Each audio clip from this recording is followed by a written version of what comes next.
expecting a little bigger crowd, but we'll go with what we have today. So make up with enthusiasm. Yes.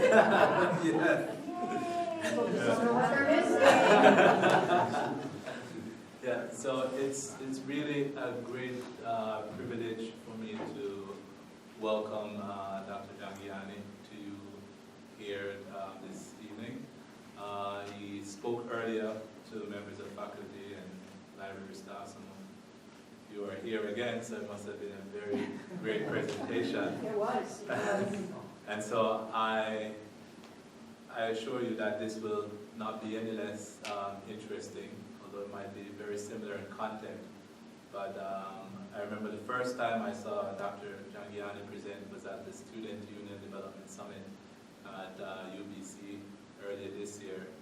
And I had already started thinking about open textbooks and how URSU could play a part in helping that become a greater reality here on our campus. And so over the last number of months, we're working with Elsa and Cara to figure out what strategy we can use to kind of further our goal. And the thought of bringing Dr. Jhangiani here came to mind. And as I said, here in the presentation this morning, I am very happy for that decision, and I'm certain all the faculty and library staff who saw him earlier appreciate having him here and the knowledge that he brings with him. He is one of the advisors for BC campus. He works at Kwantlen Polytechnic University, where he has won numerous teaching awards, and he is renowned for the scholarship that he has done in open education. And so we are truly blessed to have him here with us, and hope that we can take the knowledge that he's given to us to really transform our campus and make it more accessible for our students here. Please help me to welcome. Thank you. And I especially appreciate all of the faces that I'm seeing for the second time today. So we might have to do this in a sort of audience participation format. When I'm retreading a particular ground, I'm going to turn to you for sort of the numbers. Let's make sure you're paying attention. But no, again, I'm really happy to be back in another sort of presentation, but also just to be visiting over here.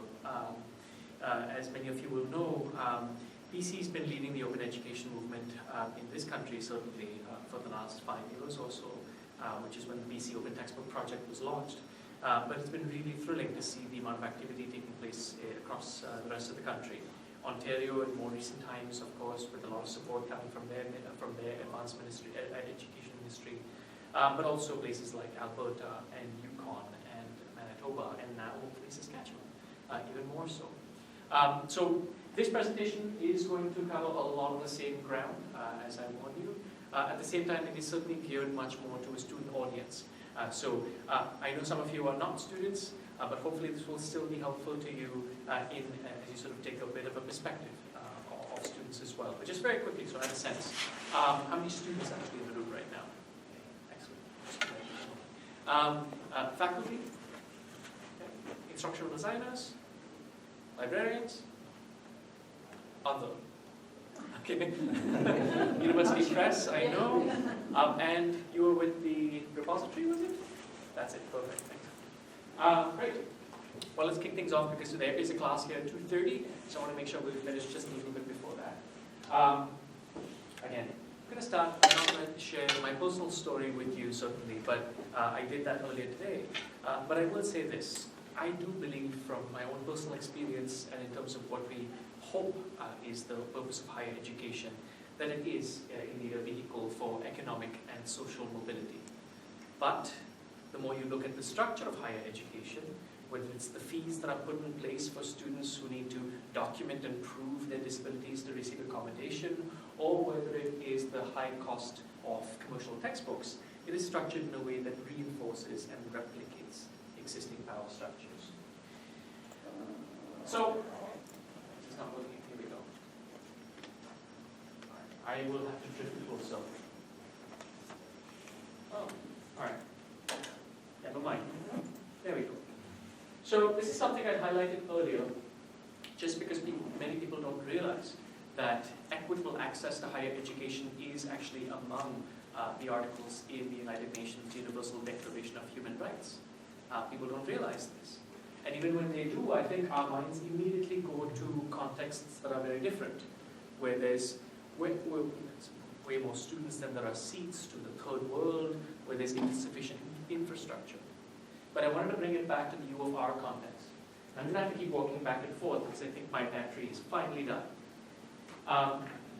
This is off your website. Cost of attendance at the U of R, and as you can see, somewhere in the region of $20,000 to $24,000 or $25,000 for a single year of attendance over here.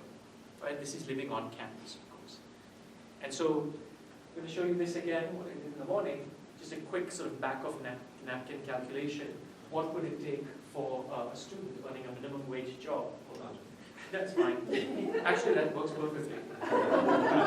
Because that's plan A. How do you come up with $25,000 a year? Be wealthy is plan A, essentially. Failing that, this is plan B, which is at minimum wage, the number of hours it would take a student in this province to earn enough money to pay for a single year of study. And just again, to put it in context, we're talking about a full-time job in order to pay for a year of study. So now we have to start to think about the delaying of life milestones, some of the other impacts of this, the number of students, not just at U of R, but across our country, in fact, that are working not just part-time, but full-time, while they're trying to pay their way through education. So, Jermaine, number of students working, these data are now a couple of years old, it's even more severe now, but just to give you a sense that if you're thinking as a faculty member, as a staff member at this institution, well, when I went to school, I worked as well. Yeah, no, not this much. No. It has never been this bad. Affordability has never been this bad. You can see students are working at levels that many of us never had to work at when we were undergraduate students. Jermaine? Which brings us to plan C, which means you're not wealthy, you don't have enough hours in the work week, you take on student debt. Right? So whether it's federal loans, provincial loans, or even private debt, average debt in this country adds up to about $30,000. In 2010, the federal government actually had to raise the official debt ceiling because it was exceeding $15 billion. They raised it to $19 billion, and that ceiling is forecasted to be breached in the year 2020. So things are moving quite fast. Jermaine. So this, yes, I know. But the reality is when you think about the financial implications, what this actually means for students. So according to StatsCan, 5 years after having graduated, only about 34% of our students have managed to free themselves from the shackles of this debt. It's also the case that taking on this debt is resulting in the delay of, as I said, life milestones. So whether it's buying a home, getting married, having children, or even indeed necessity, taking further courses or getting another degree simply to pay for the student debt itself. This is a fun picture. UBC, about 3 years ago it was, had this marketing campaign to celebrate their graduates around convocation. They put these posters on campus. They gave students markers to fill in their most memorable experience. And that's what one student wrote. Now, of course, UBC is my alma mater, so this is a very interesting situation for me. I certainly don't disagree. It is a wonderful school in many ways, but it certainly has a serious affordability problem, as I'll show you in a minute. This is a survey, or the results of a survey anyway, of more than 18,000 students from 36 institutions across this country. It gives you a sense of the impact of all of that student debt on future plans. Again, we don't need to go through it in great detail, but it certainly gives you a sense of the impact beyond simply finance. Even on our campuses, we have student wellness programs, but we don't think very much about the impact of student debt on mental health, for example. This is the other thing that's lurking behind all of those, all of this is food insecurity. So we don't need to pull the students in this room, but I can certainly tell you across this country, students are relying on food banks, increasingly food pantries that are based on within campuses. This is in Ontario. The next slide shows you Alberta, I think. happening over there. And the next slide shows you British Columbia, where the University of British Columbia's food bank has seen a 100% increase in its use by students over the last couple of years. So I can tell you, as a faculty member, I'm not alone when I receive emails from students at the start of every semester asking whether they really need the book or whether they can use an older edition. But it's often food insecurity that's actually lurking behind this. So all of this is sort of raising the problem of affordability or unaffordability. And at the same time, this talk right now is focused on a very small piece of the puzzle. Right? We're talking about required course materials, things like textbooks. So I just wanted to point out quickly, there's two reasons why I'm focusing on this. One slide is the issue of control. Because as much as any of us want to address cost of living, particularly in places like Vancouver, I should say, but certainly things like tuition, transport, and other things like that, we really don't have much control individually. But faculty do have complete control over the cost of required course materials. They're the only ones who decide what those materials are. But the other reason, of course, is that we are suffering from a problem where the cost of commercial textbooks has risen more than any other consumer good, period. So it's about 1,041% since 1977, but it's very consistently been between 3 and 4 times the rate of inflation. I spent enough time in the Bureau of Labor Statistics website that confirmed that. In fact, in Canada, it's often even more expensive because books that are imported from the United States have a 10% surcharge, which has cost students about $22 million every year. So this is the other reason. This means that now, yes, thank you, we live in the era of the $400 textbook. I said earlier that at my institution, which is a public undergraduate university in the Vancouver area, 20,000 students or so, we're an open admissions institution, and we try as much as possible to be open and be accessible. Tuition for a 3-credit course is just shy of $400, like $398. And it's not an unusual thing for students to be spending that much money on a textbook for a single course. That's not the only example. Example 2 comes up next. Oops, maybe not. All right. Well, never mind. We'll keep rolling. Just double check this once again, because this would be lovely if it freed you up. There we go. Here's what we have. Okay. It's just a question of location. I'll stay here. Thank you, though. No. But yes, we need to solve this problem.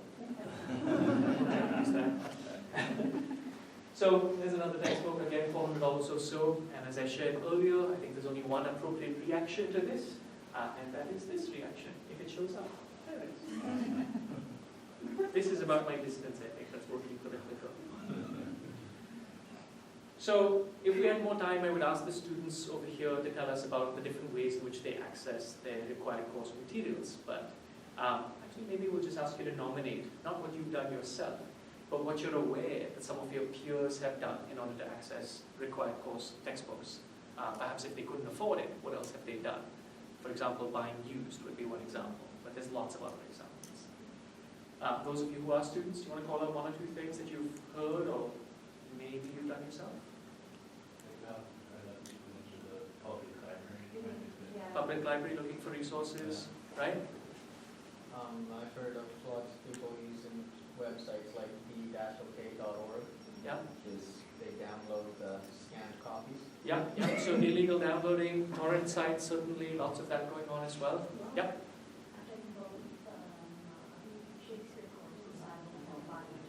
Yeah. Oh, that's brilliant. So you've taken courses where you don't, then it's not that much of a problem in good schools.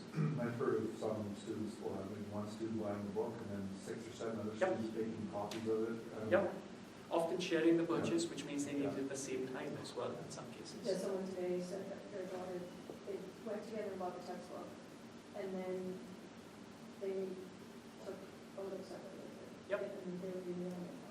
Yeah, a colleague of mine at UBC was surprised one day when there was a group of students with their phones just snapshotting one person's book. They're wondering what's going on until, again, they realized the scope of the problem. Yeah, exactly.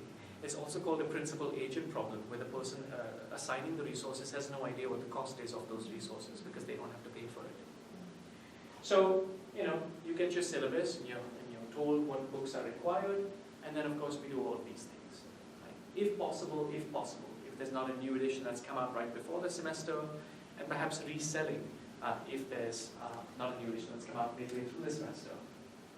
So all of that's fun and fine, and that happens. Right? In some cases, this makes excellent sense, like especially with older editions. This is a student taking French classes at the University of Minnesota who went online and bought an edition that was 2 editions old, in fact. Again, argument, you can argue with them if you want. I'm not going to argue with this student. But the extent to which new editions are tied to online homework platforms, automated quizzing, other resources, makes it very difficult for students to choose these less expensive options, or even do the other things that you guys were talking about, libraries and so on. Very difficult. You mentioned EOK, here's another torrent site, same thing happening. In BC, our best estimate is a minimum of 35% of our students have illegally downloaded at least one of their textbooks. That's our best estimate over there. Again, this is self-report, and when you're self-reporting illegal activity, this is going to be a gross underestimate. And of course, then you have the faculty who assign resources but do not actually utilize the resources, which is incredibly frustrating to students. Another symptom of a principal-agent problem, of course. Very frustrating. This is why, by the way, students will often wait.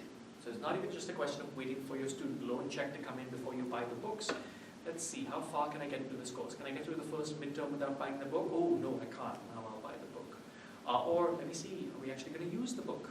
And this is why websites like ratemyprofessor.com, for example, ask students to use tags to note whether the books are actually being utilized versus just being required. This is the research we published earlier this year in BC. It's a survey of students at 22 universities and colleges in BC, trying to get a sense of textbook purchasing behaviors and, more importantly, the impact of high textbook costs. Over half of them are reporting that they're not purchasing at least one of their required course textbooks because of cost. That's how that sentence ends in every case. Earning a poor grade, significant number, over a quarter, taking fewer courses or not registering for a specific course because they can't afford it, because it takes too many hours to earn the money to actually buy the book for the course on top of tuition, and so on. And these are serious numbers if you think about the impact on the institution's success for its students in terms of retention, in terms of completion, in terms of success overall. So it's not just about access, it's about the impact on learning. Faculty are increasingly being, I don't know why this is working intermittently, tempted into using these online platforms. As I said, adaptive quizzing, other things that sort of automate the grading process, and with an increasing amount of work being placed on faculty desks, I can understand that draw certainly.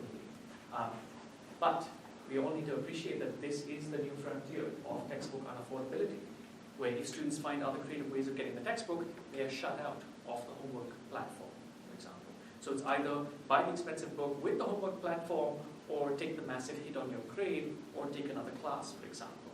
But the more we rely on things like this, that make it very difficult for students to work around, the more we're producing and replicating inequities, where students who are first-generation students, students who are students of color, those with student debt, with loans, are all the ones who are going to be suffering disproportionately. And once again, higher education is failing them. So I will make a quick note over here about e-textbooks, those wolves in sheep's clothing, which students don't purchase, but they lease. They lose access to after 6 months. So if they need to take the course again, they're going to lose access. If they're interested in keeping the book as a reference for the future, they're going to lose access to the book.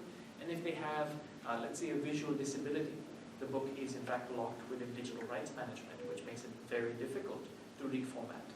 I can tell you that my own Office for Services with Students with Disabilities breathes a sigh of relief every time there's an open textbook that's adopted, because it's openly licensed, which means that they have no restrictions on copying and pasting, they have no restrictions on printing, they can retain it, they can share that reformatted book with every other SSD office in the Lower Mainland instantly. There's no problem with that. We're not duplicating efforts, we're not wasting money. So a lot of this is really, we've got money, we're wasting it. So a lot of this is why many student unions across the country have launched what I call textbook broke campaigns. So you'll see the hashtag textbook broke, often followed by the 2 letters that denote the province you're in. You'll certainly see that on social media.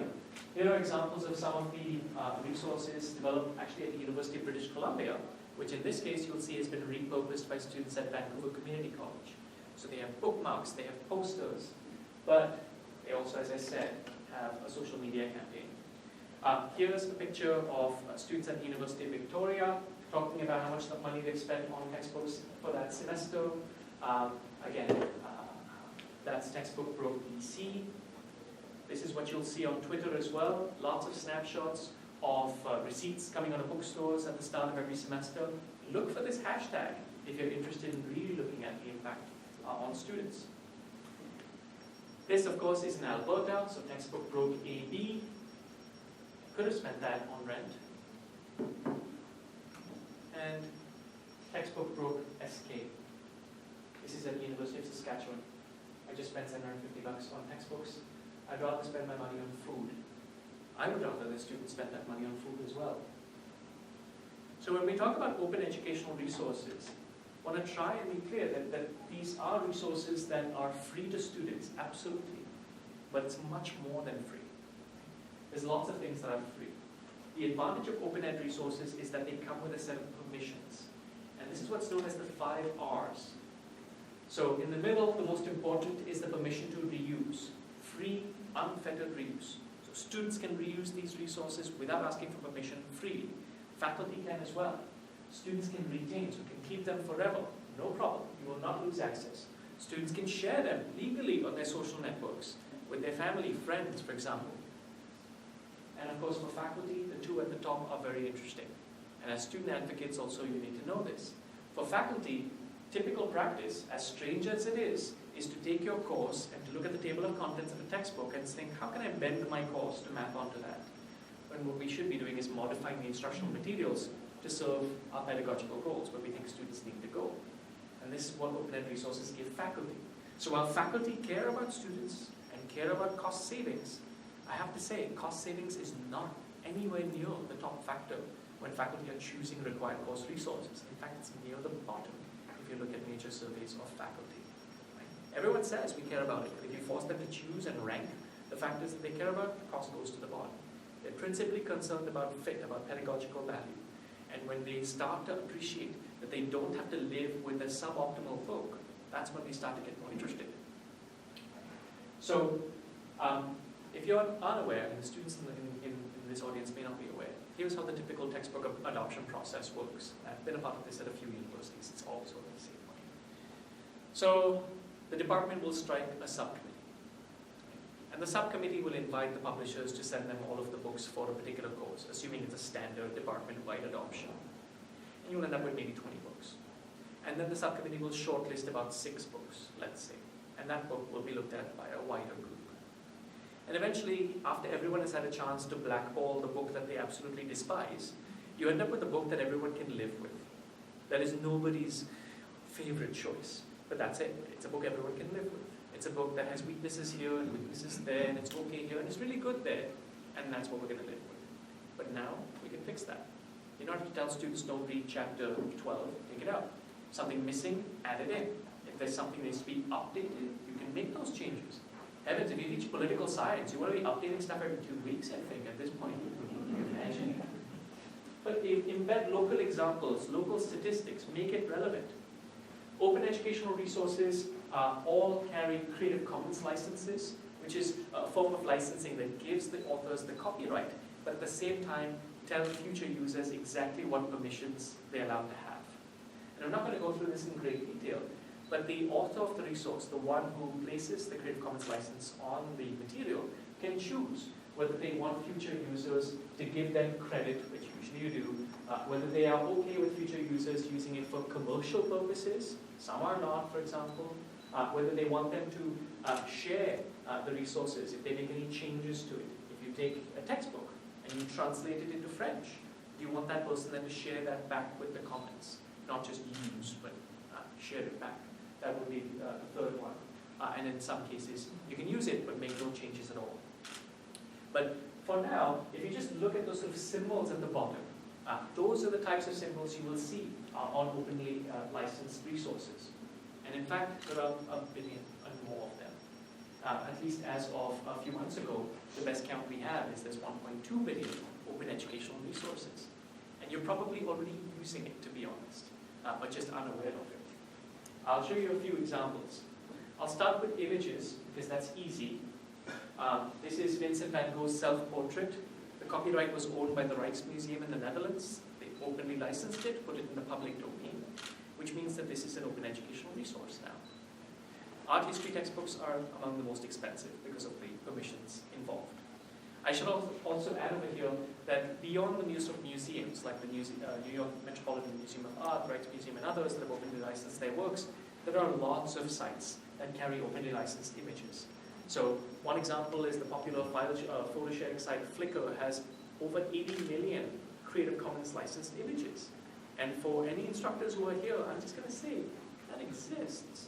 Because one of the things I find that is always comical is as faculty we go on and on and on and rail against our students about plagiarism, and we model plagiarism every day when we construct PowerPoint slides. We grab copyrighted images onto our slide decks. I'm just saying, that's a thing. So, images can be open educational resources, right? Videos can be open educational resources. TED Talks, look at the bottom right of that screenshot, you'll see those same logos. Those are Creative Commons images, so you can download these resources, and in some cases you can even modify them.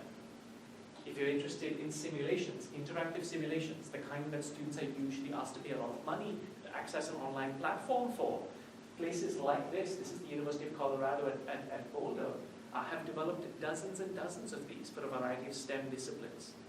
This is not the only project, to be sure. It depends on what you want to talk about.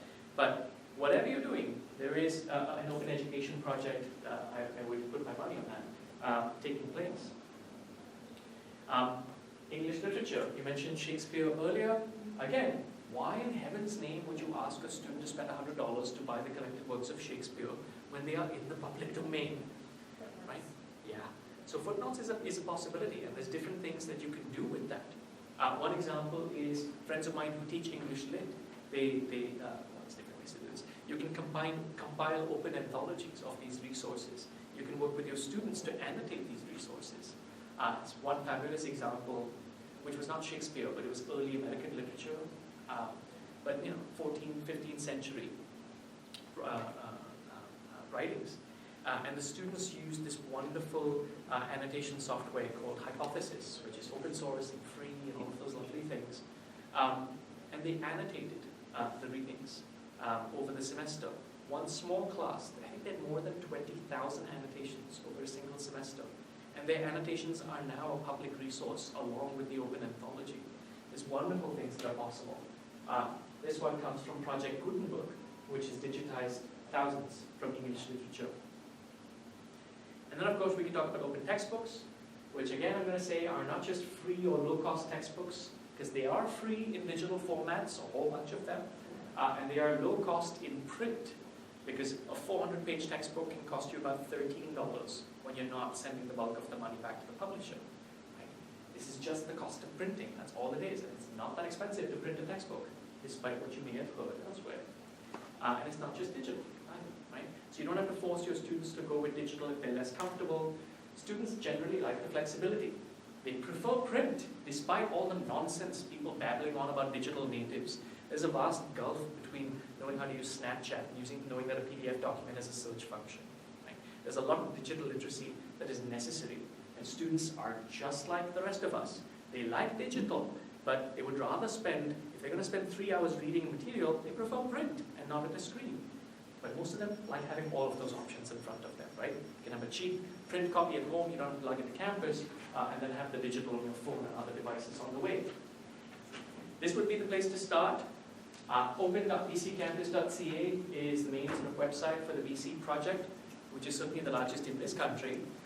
We have more than 220 open textbooks, organized by discipline, easily adoptable by faculty, but just as easily modifiable. So the faculty, as I said, want to adapt, localize, contextualize.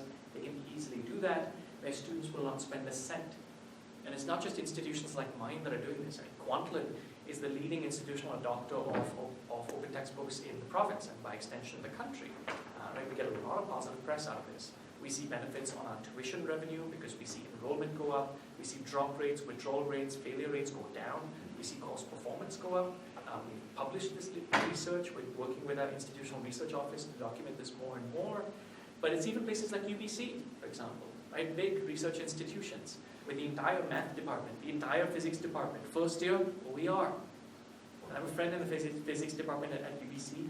I'll never forget this. He came in, he was giving a talk, and he said, the day I realized what was actually happening, he thought this was, this is neat and little pedagogical innovation. Walked in, first day of the class, right? First year, physics. 400 students in this big lecture theatre stood up, giving him a standing ovation because of the cost savings. He had no idea how much it actually mattered, not spending $300 on a textbook. It meant a great deal to them, right? UBC also, by the way, now, as of 6 months ago, counts the creation and adaptation of open educational resources towards tenure and promotion. That's a new development. So even in terms of an incentive for faculty, you now have a precedent, and U of R could follow. This is what my students thought the first semester I started adopting OER. You'll see cost savings, yes. Accessible, yes. Convenient, yes, definitely. But I love that comment in the middle. Those are the students I'm especially trying to reach.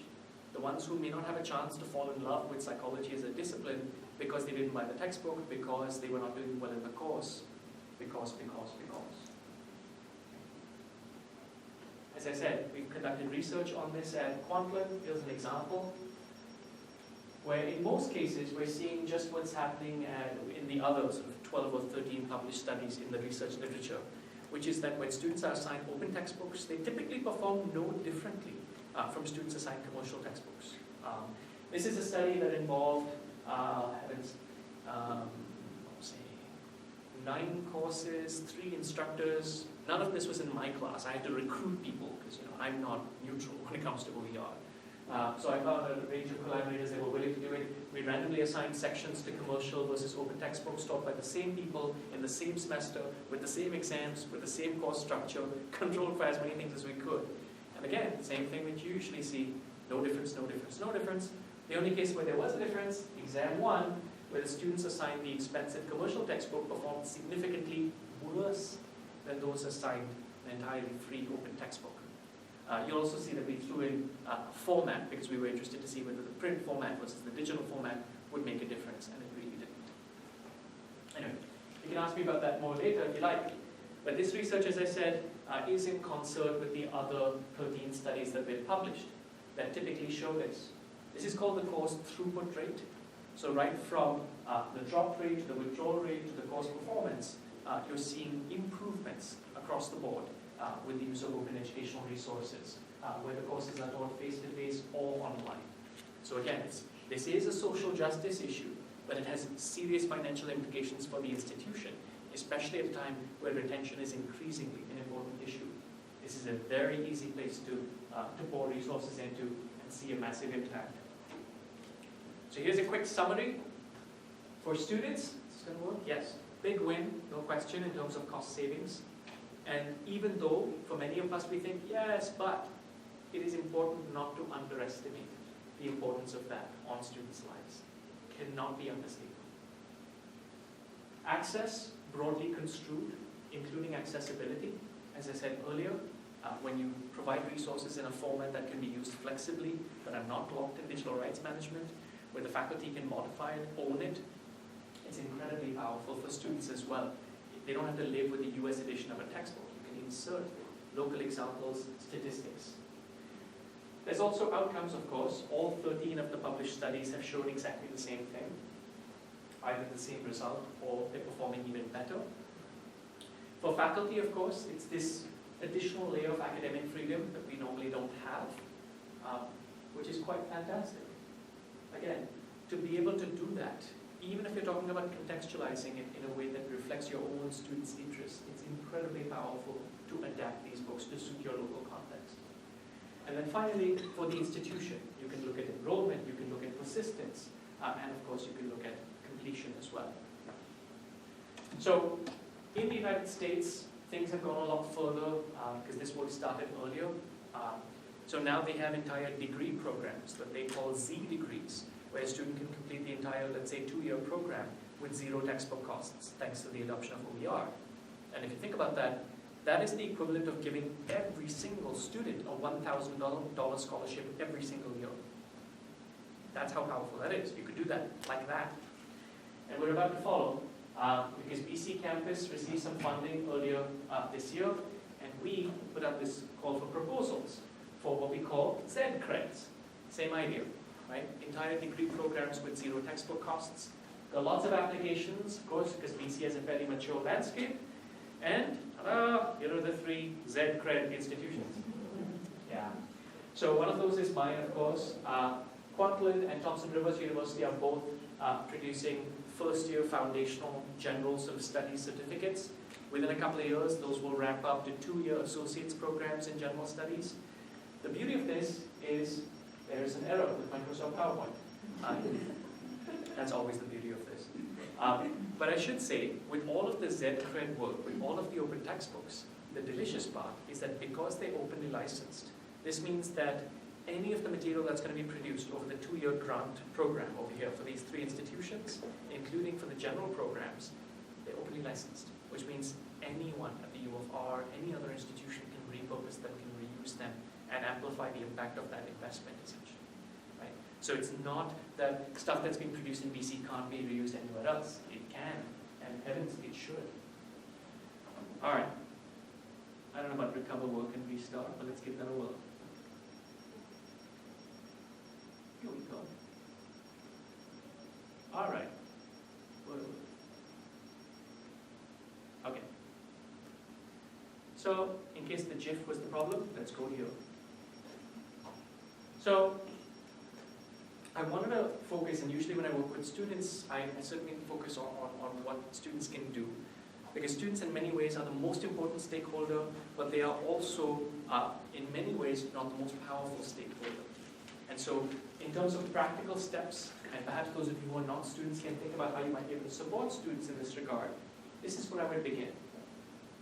First, students and faculty still do not really know about the existence of open educational resources. With commercial resources, you have to understand every week, hi, may I come into your office for a few minutes? That's your local publisher rep. And they're nice, lovely people individually, of course. But they come in and they ply faculty with offers to sponsor meetings and conferences. There are departments that receive dollar value kickbacks for every textbook that is purchased over a 3-year adoption cycle. Students don't realize that this is normal practice. The amount of access we've given commercial publishers on our campuses. So in terms of learning about the availability, we already know about commercial textbooks because they come to us. There is no marketing for open educational resources. So this is where students have a big role to play in raising awareness that these things exist. Ultimately, I think you always have to appreciate that it's faculty who are in the best position to choose what's best for their courses. But you do want faculty to know that this is an option, this exists. And if they look at it and say, you know, that's not good for me, that's fine. You just want them to look. Right? You don't want ignorance, unawareness to be the problem over here. If there is a viable, high-quality, peer-reviewed open textbook, and there's hundreds of them, that should not be, and the lack of awareness should not be the issue. I should also say, coupled with the first thing about raising awareness about OER, is raising awareness about the actual impact of textbook on affordability.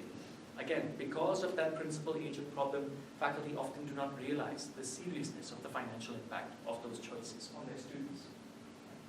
Second, as much as possible, collect data, actual data from your student population. Find out what they're actually doing. If you speak with your university bookstore, I'm willing to bet that they're like every other campus store across this country. They're seeing declining revenues because more and more students are not buying new hardcover books from the bookstore. Every campus store in this country, if you walk in, you'll see some books, you'll mainly see merchandise because that's where they make their money. Right? They often lose books, in fact, on textbooks because they have to resell the unsold copies back to the publishers at the end of the semester.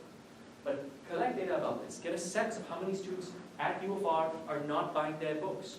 How many of them are, in fact, let's say, trying to forego and doing without their books entirely, or perhaps doing other things like downloading them illegally. Speak to faculty directly. Again, faculty need to hear from students. I think as students, you have to appreciate that faculty are not going to respond well if you sort of judge them and shame them. Right? But this is not about mandating anybody do anything. This is about introducing an option that most faculty will not have ever learned about because it's never come to their office door. They've never received an email about it, for example. It's about introducing it and leaving it with them. Let them make the choice, or not.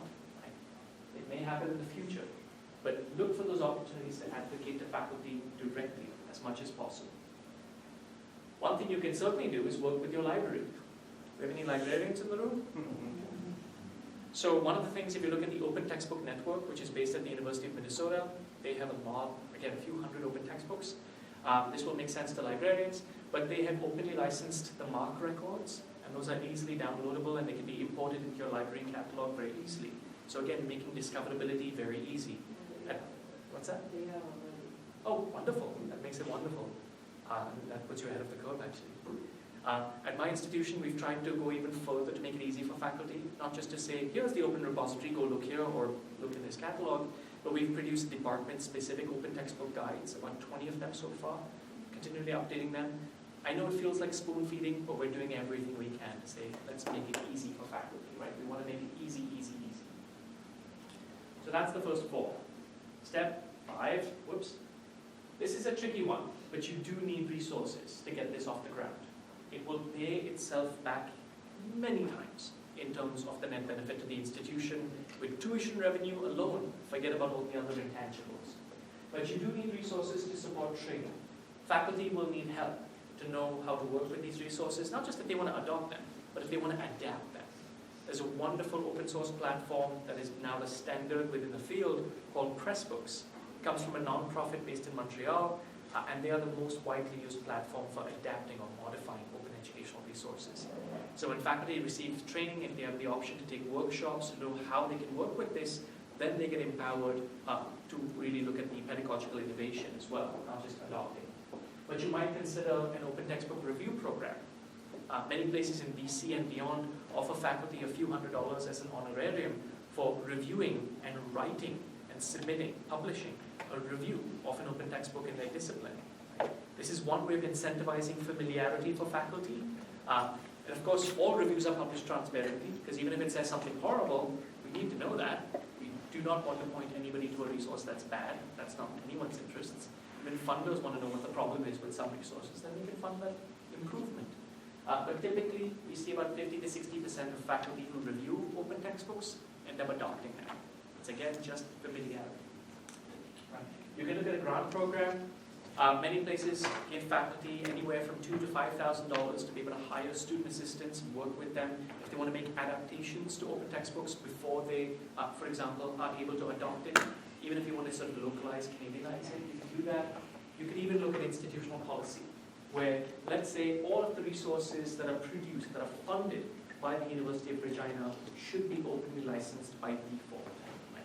Publicly funded resources should be openly licensed, should be available to the public. This is key.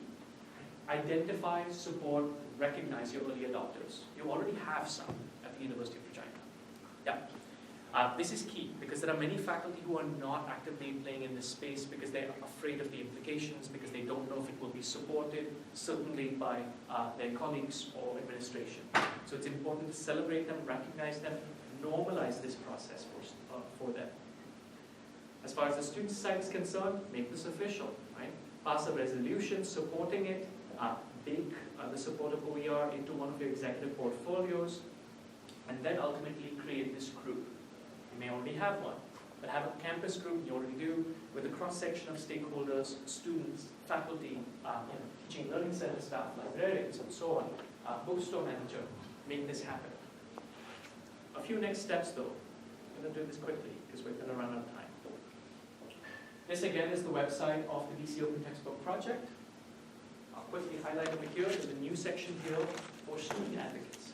So if you're a student, it doesn't matter if you're part of URSU or not, if you're just a student attending the U of R, go to that website, right? It'll give you resources, it'll help, it'll empower you in terms of how you can advocate for this, how you can learn about this more as a student, and how you can speak to your faculty about it. Again, you certainly do not want to approach your faculty in a way that comes across as judgmental in any way.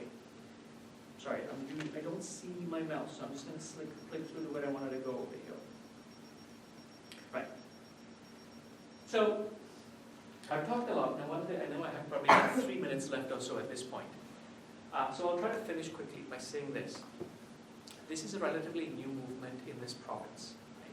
Your provincial government has given the university funding to support this, and you have a few people working on developing open textbooks right now. And that's terrific. But what's more important than producing resources is reusing things as well. If you look at projects like the OpenStax project, which is out of Rice University in Houston, they have a massive budget for each of their books, somewhere close to $500,000 in fact. They're extremely high quality. They come with all the bells and whistles you would want for the most popular undergraduate survey courses. And even if it's managing to put those, print copies of those on the desks of faculty in those disciplines, it will be very hard for them to distinguish between those books and a book from Kyoto or Grauhill or any of the rest of the horsemen of the apocalypse. I will say this, there has been no more rewarding thing to do than to see the impact of this work for students, certainly in terms of the impact on their lives, especially those who are disproportionately suffering with high textbook costs, but also with faculty who really have taken this as a way to reinvigorate their pedagogy, to think about their philosophies, and to practice and share much more with people. So if there's a way in which I can possibly help as you think about implementing this, taking this forward in your particular context, as a student, as an instructional designer, or as a faculty member, please don't hesitate to reach out to me. And although I know we're completely out of time and there's students waiting to come in and coming in for probably a class that I'm not going to teach, I'm going to hang around outside the front doors for a little while. So if any of you want to chat, talk about what you might be interested in doing, if as a staff or faculty member you're interested in connecting with colleagues in your specific discipline at other institutions, I can absolutely facilitate that. This is a large growing community. And I think it really represents the future direction of the university, where it's not about the content, right? What makes University of Regina special is not the content. Right? We live in information abundance, misinformation abundance, disinformation abundance. So I think content ultimately is a lot of the resources. And content is the gasoline. I think your focus needs to be on the engine. And in this case, I'm talking about student success. So thanks very much for listening. And please feel free to follow me and chat more outside. I want to get out of the way of whatever writing class this is. But thank you again for listening.